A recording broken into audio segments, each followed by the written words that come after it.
We're going to look at how to find the circumference of a circle in this video. So the circumference of a circle is basically like the perimeter of a circle. The only difference is perimeter is normally adding up side lengths. We just don't have any side lengths of a circle because there's no edges. There's no corners of a circle. So for the first example we're given here, it says, what is the circumference of a circle with a radius or whose radius is 6 centimeters?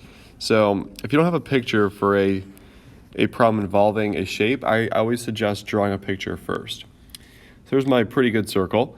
The radius is 6, so the radius goes from the center to any point on the circle. So that would be a radius of 6. So for the circumference, we have two different formulas we can use. You can do pi times diameter, or you can do 2 pi r. And I usually use the one that's pi times diameter because it's a little bit simpler. But either one is the exact same thing. So for any circle, the radius is half of the whole diameter. So if the radius is 6, the whole diameter, this whole thing here, would be 12. That would be the diameter when the radius is 6. So if we use this c equals pi d equation, we want to use the diameter, which is the d in the equation. So we're going to use 12 for that. So that would be c equals pi times 12. If it asks you to put the answer in terms of pi, we're basically done because all you want to do is have a number with pi next to it. So that would be 12 pi. Usually you put the number and the pi after it, but it really is the exact same thing. So this would be our in terms of pi answer. What that means is pi is in the answer, as you can see right there. And then if it asks us to round it, we would then just use our calculator and type in 12 times pi, and that would give us a rounded answer. So if you type in 12 times pi, we're going to get a decimal, which is about 37.69911, etc. So then we could round it any way we'd like. If it says, nearest tenth, that would be 37.7. That would be nearest tenth. If it asks for nearest hundredth, actually it's a little bit tricky to round to the nearest hundredth here because this 9 would bump up the 9 next to it. So that would be 37.70. Technically would be how you round that to the nearest hundredth.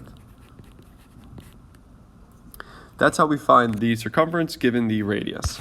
Let's try to make a new problem here that is all about circumference. So if I see an area 1, I'm just going to skip it. So if I have a diameter that's 14, the radius would just be half of it. So that would just be 7 for that example there. And let's see, I'm going to try and find one that's circumference. So that one's another radius one. There we go. Let's try this one. This is a circumference one given a diameter. So a diameter is 14, so the whole way across is 14. And the circumference is pi times diameter, so it would just be pi times 14. Which again, in terms of pi, would just be 14 pi. This would be our in terms of pi answer. In terms of pi, because again, pi is in the answer.